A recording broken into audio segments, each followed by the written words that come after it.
Man, 2021, we're losing games every week, it feels like. The release calendar is thinning. I mean, this year is balding with games. It feels like everything that's about to come out is no longer coming out. So today I'm bringing you the top 10 best games that will come out this year. Put my name on it. These are the titles you can get excited for, and you don't have to worry or hold your breath. What's going on, everybody? It's Ghost Robo. Hope you're all having a lovely day. Smash that like button and let me know in the comments down below what game you think is for sure coming out this year that you're really excited for. I'd love to know some on your list. This list, it's pretty good. Like, I was a bit worried it'd be hard to find 10 great games, but there's 10 great games that I am very, very certain are still gonna release in this magical year. With all these awesome games coming out, we need somewhere to get them at good prices and somewhere to get them that's gonna get them to us fast and that we probably don't have to leave our home or venture out. And that for me is always Amazon Prime. I've been a subscriber for over a decade, and I just found out that they give you free games and free in-game items every freaking month. And that is why this video is brought to you by Prime Gaming. They're delivering Apex Legends loot every month. Right now, you can grab a free Octane Adrenaline Affliction skin, and then they're gonna do more all year long. So make sure to click the link down in the description below. If you're already a subscriber to Amazon Prime, boom, you gotta get in on this. Now, if you've seen my Apex footage, you know I probably need more help than just a skin. Like, I need an infinite fighter skin that helps you never die. But they do have new drops every month, so I'm gonna keep coming back and trying again. Make sure to click the link in the description down below. It supports the channel, so even if you're just slightly interested, give it a look. Prime Gaming gives you a free Twitch subscription. It gives you free games and free goodies every month. It's just such added value to an already awesome program where you can grab your games, get them fast, and hopefully get better at Apex. They got you covered with Fuse, they got you covered with Season 8, and they got you covered all year long. Now you may be wondering, how are you sure these games are coming out? And I used a 3-part system to make this video. Part 1 is using research and logic. I went through and looked at the publishers, what else they've got coming out, how far along the game is, what team's on it, what else has been delayed, and just using that good common sense, plus some intuition that I've developed over, number 2, doing this for over 10 years, right? I've been here for a long time. I feel like I got a good spidey sense when it comes to games. And then number 3, I've been eating a lot of organic gummy bears, and I feel like that's just really powering me forward. So at number 10, we've got Ratchet and Clank, A Rift Apart. This game is dropping on June 11th, and if Sony's confident, so am I. Plus, the PS5 needs a heavy hitter to keep momentum going.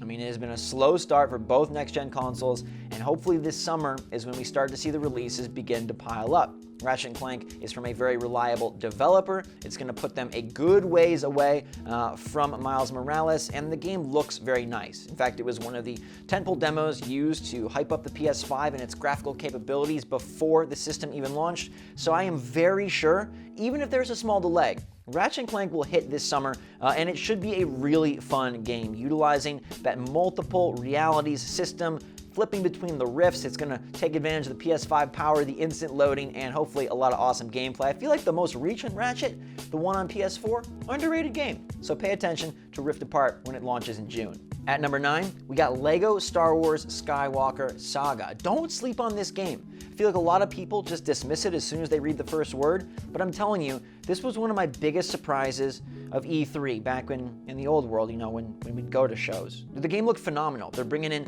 a lot more openness, right? The environments are massive. There's a lot more flexibility. It looked to be a more true open world title that happened to be done up in a Lego style. I'm really excited for that. The game promises to have a ton of content, a ton of characters, and they've been working on this one for a while. It was due out last fall. It got delayed. Right now it's pegged for about Q2, so we're looking probably like a May release, and I think that feels great. It's gonna be on everything. It's gonna be on Switch. I like that. It's gonna have Babu Frick. I love that. Maybe, if they're smart, they'll throw some Grogu in there as well. I know a lot of people are hyped by Mandalorian, ready for the Boba Fett series, ready and hopeful that Mando comes back, and this is going to be your chance to experience Star Wars in guaranteed high quality. They do such good work at Lego, and I think, again, this is a very underrated franchise that will hopefully make a nice move into 2021 and the next generation consoles. At number 8, we've got Back 4 Blood, dropping on June 18th. This is the spiritual successor, or just straight up sequel to Left 4 Dead. It's basically Left 4 Dead 3, made by Turtle Rock, the team who originally put 4 hunters on the map. They did it again in Evolve, and I love both franchises. Back 4 Blood mixes a little bit of both, but definitely is that Left 4 Dead style. 4 characters cooperatively fighting against a whole lot of Ridden, and there's this card system to try and mix up the runs. I'm a bit nervous if this game is going to be slight on content. How many maps are they going to put out? Because if you want to charge full price in the middle of 2021 when we're starting to have more options and next gen is starting to cruise, you better deliver. And I pray that Turtle Rock doesn't get themselves in another dangerous DLC situation like they did with my favorite game of last gen, Evolve. That was an amazing idea that was just bungled by the way that they laid it all out. So please lay out Back 4 Blood good. I think this one can be really cool. I'm excited to see PvP. You know, you got the zombies versus the humans. That's going to be, I feel like, where this game maybe really takes it over the top, and I'm hopeful that they'll be able to hit, and they should. This game has been in the works for a while. We've already played it. I've played it. There's videos on the channel. I'm very, very confident this one will hit in the summer, and hopefully it brings that franchise/spiritual successor back to the map and does it right in the modern era.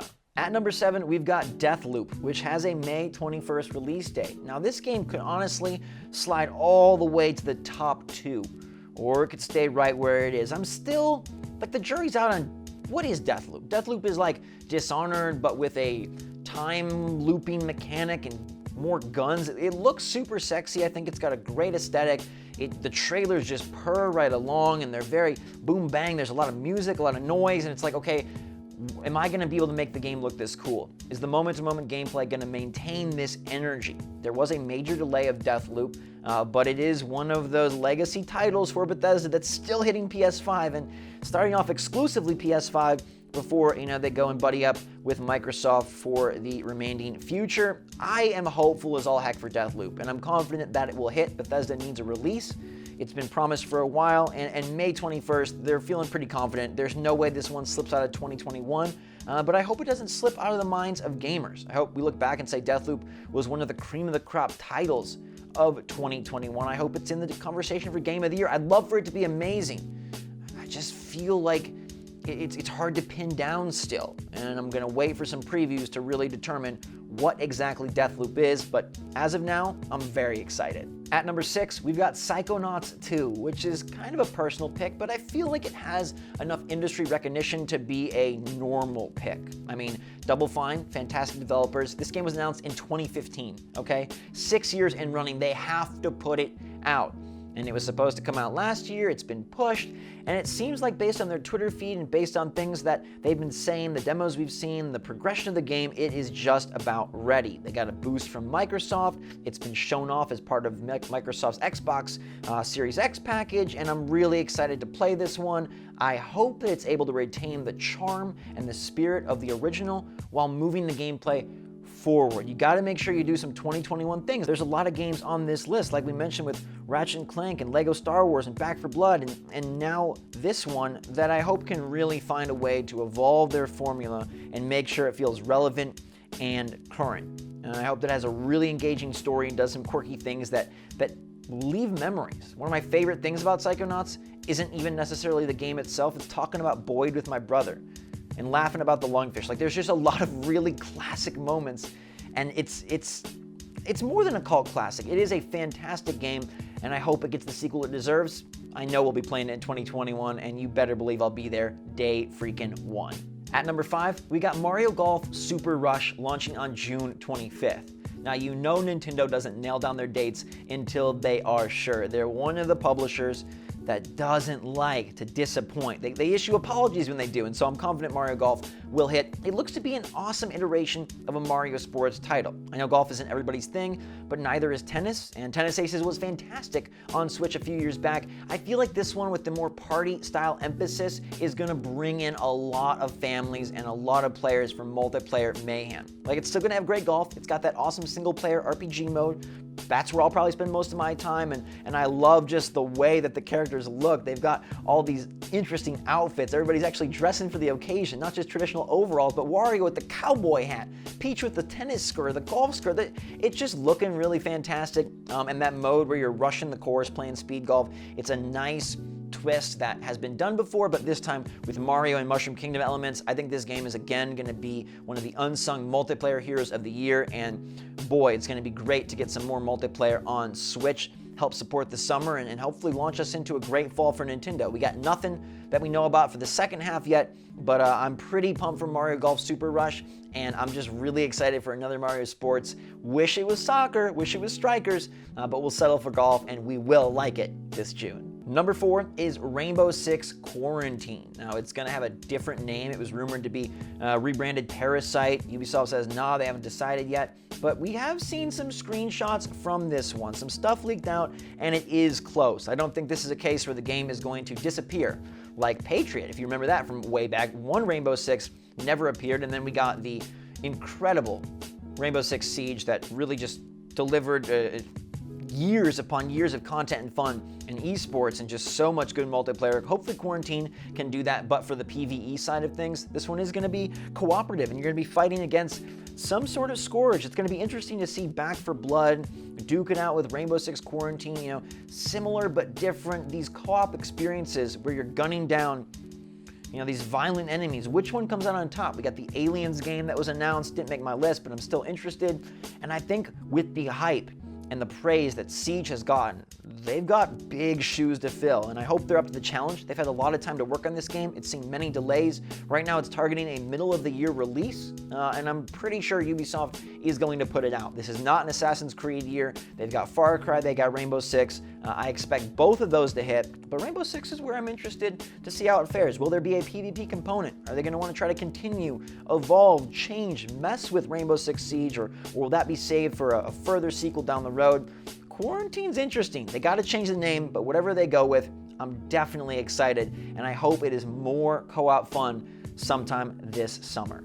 Getting down to the top of the list, here's where it gets exciting. Number 3 is out in like a week. Monster Hunter Rise is definitely launching on March 26th. There is no ifs, ands, or buts about it, and this game looks amazing. It's Monster Hunter World, but with more.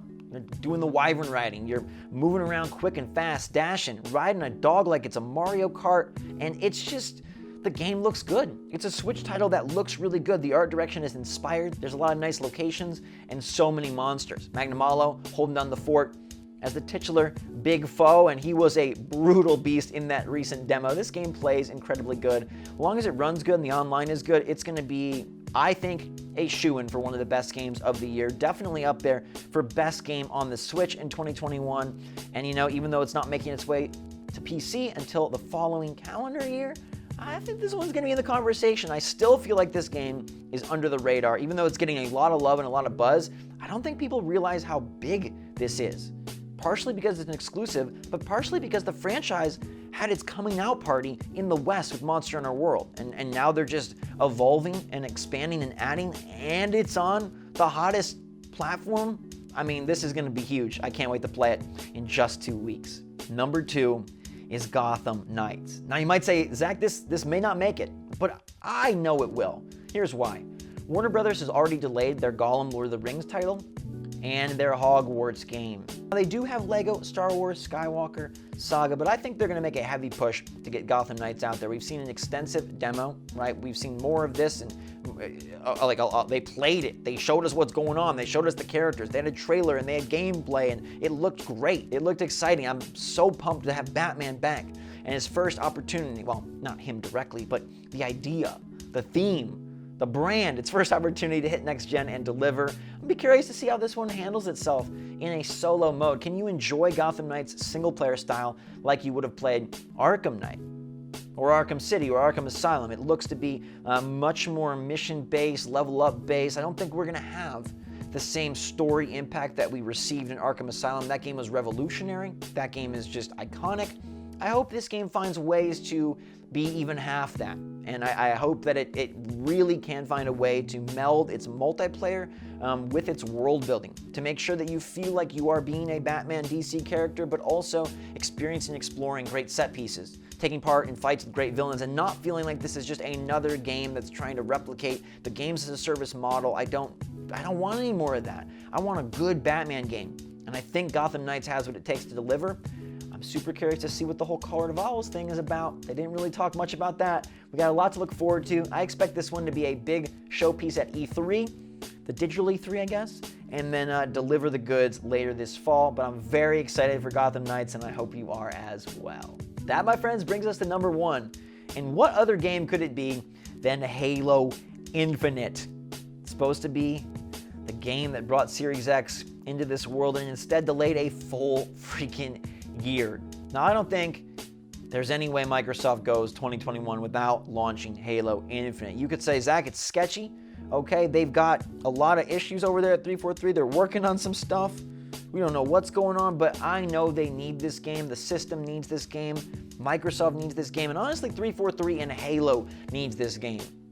This franchise is, I feel like it needs a big moment. And this could be its chance. We're expecting, some sort of interesting free-to-play multiplayer, whether that's Battle Royale or building on what they did last time. I hope that there's a way to find for Halo to be super fun in 2021. They're gonna have to make some strides, but they gotta retain what makes Halo Halo. I hope they do that with the campaign as well. They're talking a big game, day-night cycles, big open areas. This is the game that they were trying to do before, and now they can fully realize. And it's really, honestly, a chance to show what Series X can do. I know this is still a cross-gen title, which, however you feel about that, it is. But I hope that they're able to push things. I hope they're able to push the amount of enemies on screen. I hope they're able to push the visuals. I hope they're able to push just the way that it flows and runs. And this game just absolutely sings on the Series X and stands as another great reason to buy this system. I'd love for it to be a system seller. I feel like Game Pass is that system seller. But man, could Xbox use a huge winner, an exclusive winner? Sony's going to be trying to get the other game I wish I could put on this list, Horizon Forbidden West, but I have some shakiness. I've seen some reports and rumors that Horizon may not make it, so I didn't want to lead you astray. I didn't want to include it, but I feel good about Halo Infinite, and I hope we feel good after we play Halo Infinite, because man, it's been a long time, and gosh, I want goodness for 343, Microsoft, and Master Chief. But there's one more game. Also at number 1 is Resident Evil Village. There's not a game on this list I'm more terrified of or more excited by than this one. I was a big fan of 7. I love the flip to first-person perspective. The roaming bosses made it feel like an eerie escape room, and now we have a tall lady with vampiric powers. The game is bringing back some elements of past Resident Evils like inventory management while continuing to forward the storyline of Ethan and delivering a delightfully spooky yet modern take on a very classic horror franchise. The game is pegged for May, and it probably will hit, even if it's delayed a slight bit, which I don't expect at this point. We are going to play it in 2021, and I think it has a shot in an otherwise slight year to be one of the top titles of them all. I mean, if they can nail the balance between exploration, puzzle-solving, combat, and true spooks, it's going to be a winner. And I hope that the back half of the game this time around is just as tantalizing as the front half, because in 7, there was a market shift, and I was not that big of a fan of what they did as the game drew to a close. But there should be interesting plot and lore developments here, hopefully some interesting gameplay ideas here, and a lot of very freaky flights. I'm talking flights of stairs, I'm talking flights of the vampiric sisters, I'm talking flights as you run away from all these creepy crawlies coming your way. Resident Evil Village is going to be one that I hate to play and love to play, and I think it also deserves a number 1 spot. Well, there you have it. That's the video. Make sure to check out the link for those Apex goodies in the description down below. Click it to support the channel and get some stuff for yourself. I appreciate you guys so much. Hope you enjoyed the list. Hope these games are all great, and we can look back and say, man, those 10 were spectacular. But what games are you most excited for in 2021? Let me know in the comments down below. Have a fantastic day, everybody. I love you a lot. Stay safe, stay healthy, stay smart out there, drink some hot chocolate, and until next time, everybody, I really hope these all release. They will. You'll see. We'll all see. And we're going to play them soon. Until then, though, thanks again. We'll see you all later.